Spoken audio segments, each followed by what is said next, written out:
Hello and welcome to this edition of the Time with Hime podcast. I'm your host, Lynn Cordes, joined by Superintendent Mr. Hime. Dare I say fall is gone and winter is here? Man, Oklahoma weather, huh? It's got to be. Here we are. We've had great weather.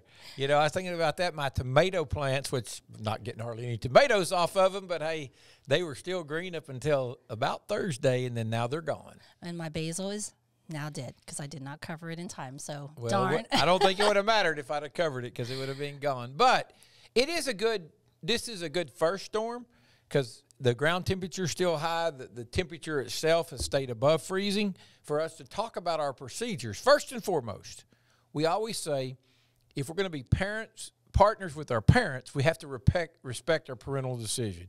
So if you don't feel like it's safe for your child to come to school, call in, let the principal know, get your work, do your work, and we'll work from there because that's your choice not to send them to school. We try to make the most we put safety first in our decisions. Second of all, make sure you know we really try not to put any announcements out unless we're closing school. We're having school unless we close school because we've learned that anytime we put out an announcement saying we are going to be open, it creates more confusion than not. So just understand we'll work really hard to keep you informed. We like to make all of our decisions the night before for our parents, bus drivers, cooks, everybody involved, teachers obviously, so they know if they're going virtual the next day, if they're going to get to, if they got to get up and go to work, drive their bus. The other thing is we get this every year since we started going virtual. If this probably falls upon me, I'm going to try. I got to find somebody to blame, how that goes.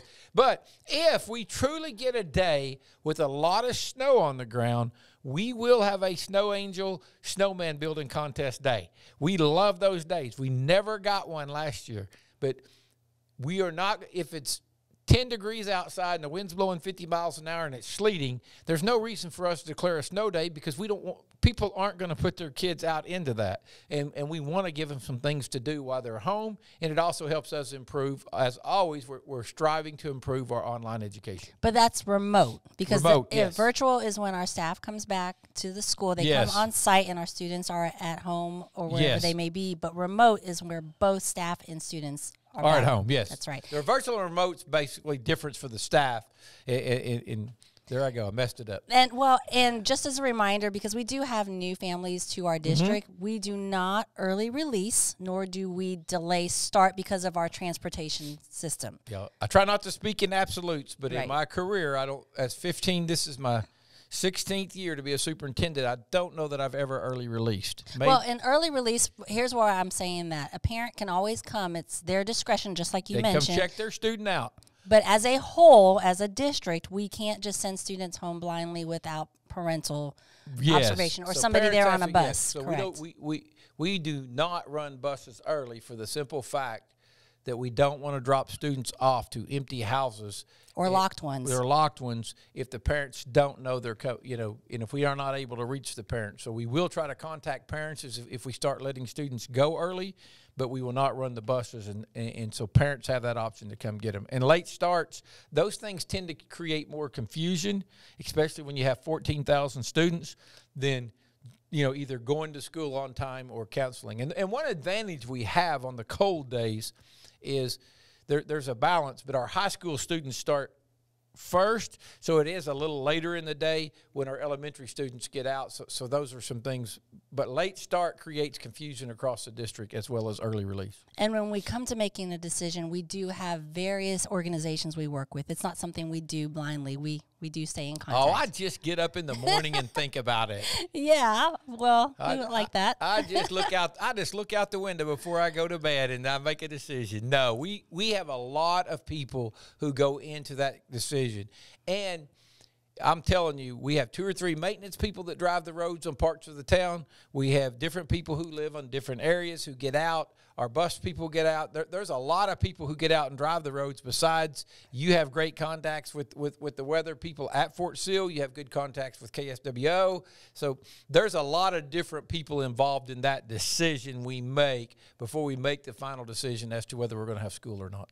Now, Mr. Hime, enough with that weather talk. We actually have a guest here in the studio, and I'm so excited for him to join us. Would you love to introduce him? Yes, we have with us Major Redfearn. He is the MacArthur High School JROTC instructor. He's going to talk to us. First of all, we had in last podcast, we had a great group of young cadets, I believe is what we call them, with us to talk about JROTC. And, they really spoke high of their leaders. And so, hey, we thought we'd get one on here to tell us about it. Plus, he had a great award last year that we've never had him on to just tell us what it was they won and what went into that and kind of talk about it a little bit. So, first of all, tell us a little bit about yourself. Tell us about what got you into JROTC, and then talk to us about your award. Okay, I am Major Craig Redfearn. I am retired military. All junior ROTC instructors are retired military. That's one requirement. I served 23 years in the military, and I retired here at Fort Sill back in 2012. I started teaching actually 5th grade at Sheridan Road Elementary when it was still there. And this particular position came available in January, February time frame. I applied, and the rest is history. So, and the award that we received, April of this year, we went up to Oklahoma City. We competed in the Oklahoma State Championship, and our drill and color guard teams won the state championship. So we are the 2022 Army Oklahoma State Drill and Color Guard Team champions. Oh, that's just awesome. That is just awesome. You know what? We always like it when people bring positive attention to Lawton Public Schools, and you guys do that a lot. I mean, I'll never forget. I mean, obviously we've been in the COVID, but we invited you to OSSBA. Thanks again for presenting the colors. But man, y'all look sharp. I just that's an honor to us that you guys do that. You may talk about what you do and some of the different people that you guys do events for. So some of the people listening may have some, they may have some requests. We do, as you stated, we do color guards really throughout the state of Oklahoma. We've done color guards for in Moore, the Oklahoma Secondary State Board Oklahoma School Board Association. Yes. That. All these acronyms, right? You thought you left it. Hey, if you work at military and school, you got more acronyms than anybody else, because we try our best to top the military with our acronyms, and they create more every day to make sure we can't have more than them. Absolutely. But yes, there are. And so we definitely do color guards throughout the city of Lawton and in different locations, because one of the things that I tell our cadets is that our color guard teams are our most prestigious teams. Even though the drill teams get a lot of the publicity, the color guard teams are the most prestigious because, again, they provide and present the colors at different organizations, events throughout the city. Last week was definitely probably our most busiest week. We probably had 5-6 color guards throughout the city of Lawton. We had color guards at a church. We have presented the colors for the Lawton VA Center. They had a ceremony there for veterans. We had color guards at multiple elementary schools here in Lawton. We did one in Flower Mound, did a couple at Freedom Elementary, and of course we did the ceremony at the high school itself. So we were pretty busy last week. Well, it's again, from my standpoint, this is my first full-blown having a JROTC, but seeing anytime we get our students involved in things, I love it. And the thing I got to tell you I liked, and you can talk a little bit about it, but when we talked to those students, your cadets, and they were from all different schools, but the one thing they talked about when you talk about JROT is trying to make us better people, better citizens, and more service-oriented. And to me, that was very impressive that we have students that's important to. Sometimes we forget our kids are a lot better than we think they are, and we think, well, this generation or that millennials, going back and back all the way, and they get to us, sometimes we forget what they said about us. But I was very impressed with how much they are wanting to be better people and better serve. So talk about some of the things you do with those young people to instill that in them, because you guys are doing a great job with that. Well, as part of their weekly grade, we base they have their uniform grade, of course. They must wear the uniform. Again, this is for MacArthur, and this is how we do it, because each program is run differently. But at MacArthur, we have, of course, their uniform grade. We have, of course, their academics, but also a large portion of their grade is what we call as leadership, and it's based upon the 7 Army values of loyalty, duty, respect, selfless service, honor, integrity, and personal courage. And so that goes in line with the JROTC mission statement of motivating young people to be better citizens. And we do that through the variety of things that we have, that we participate in. We do street cleanups, and I'm sure the other schools do these as well. We, again, like the color guards that we did at the Veterans Center, but we also had participation within their ceremony as well. We'll do a lot of those types of things, and we do try to instill within the cadets that they need to be involved within the community, because they are going to be our future leaders. And if we can instill in them that the importance of community involvement, just trying to be better, because we believe that when they are being respectable, young, productive citizens, they won't be out doing crazy stuff that we see, on the news, and just, maybe not in Lawton, but in a lot of different other cities. So for parents and younger students listening to this, how do they get involved how do they become a part of JROTC? Ooh, great question. JROTC is just another elective on their schedule. We're another class, just like Spanish, computers, we're another elective on their schedule. So if any cadet now, we're able to have 8th graders in the program. And so the principal at MacArthur Middle School, she's been working with us great. And we have actually 18 cadets, 18 8th graders in our program. And all they have to do is get with their counselor and just get it on their schedule. And as the cadets last week mentioned, JROTC is not a program that is trying to get their kids to go into the military. And many times I'll tell the parents that I speak with is that I'm not really concerned. I really don't care what they do. And what I mean by that is that if they want to go into the military, that's great. JROTC is a great program to be a part of. If they want to go to college, JROTC is a great program to be a part of.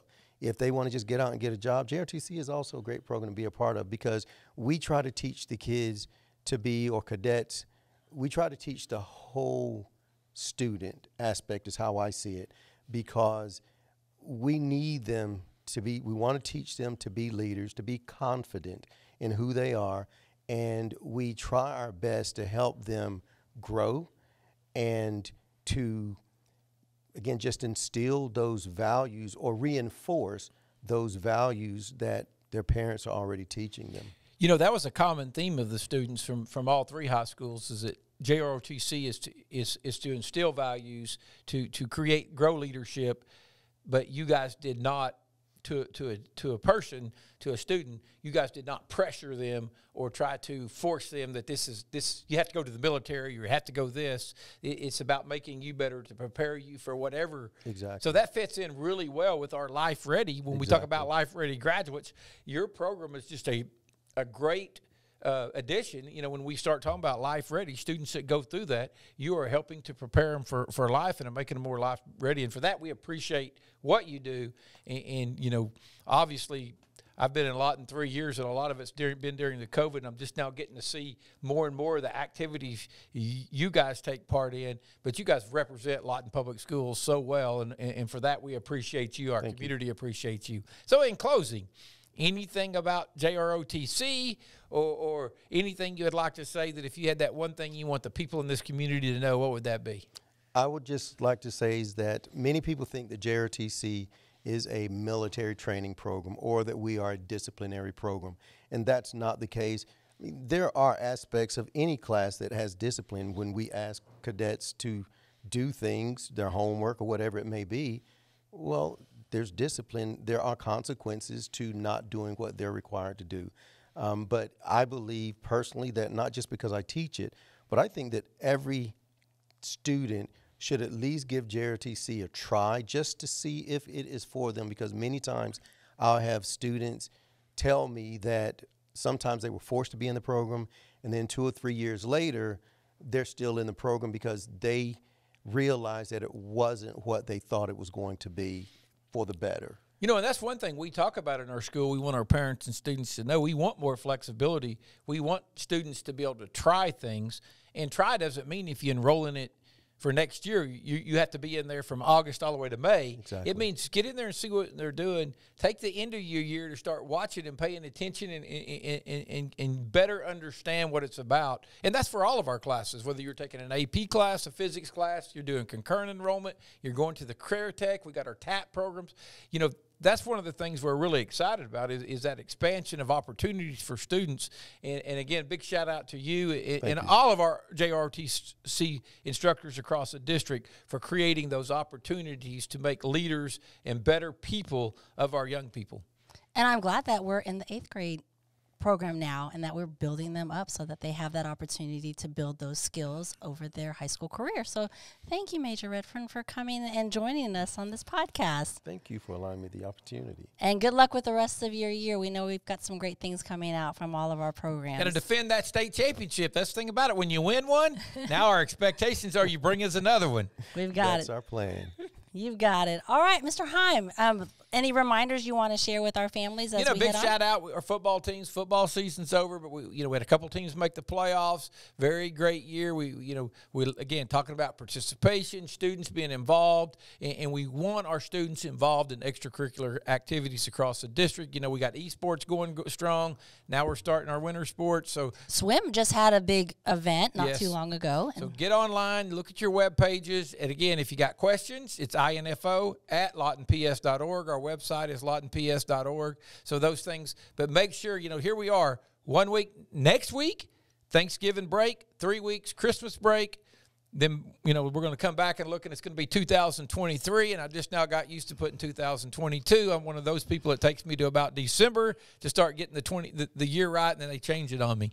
So, well, I would say I agree with you too. I'm already looking for 23, so that's a little different. That's what I ought to do is start putting 23 now, and to get me a month ahead, because I'll forget 99% of the time and go ahead and put 22 anyway. There you go. Well, Mr. Hime, thank you for taking time. I know we have some reminders to our families. Be sure to look at our social media. We have EduRooms, which is the Room app for ThrillShare and communicating. So accept that if you haven't already and reach out to your teachers for more information. Anything else you want to share with our families? Nope. Happy Thanksgiving. We hope everybody has a great Thanksgiving. Hopefully the weather clears up a little bit, and we don't mind. We needed the rain. We don't mind the little rain every now and then. And hopefully when we're out for the break, everybody has a great Thanksgiving week where they can enjoy their families and the time that's important, especially to our staff and again, our parents. Hopefully it's a great week. And thanks to Major Redfearn for joining us on our podcast always. today. Thank you so much. My pleasure. All right, Mr. Hime, until next time, you guys be well, stay safe, make positive impacts, and try to stay dry. We'll see you next time.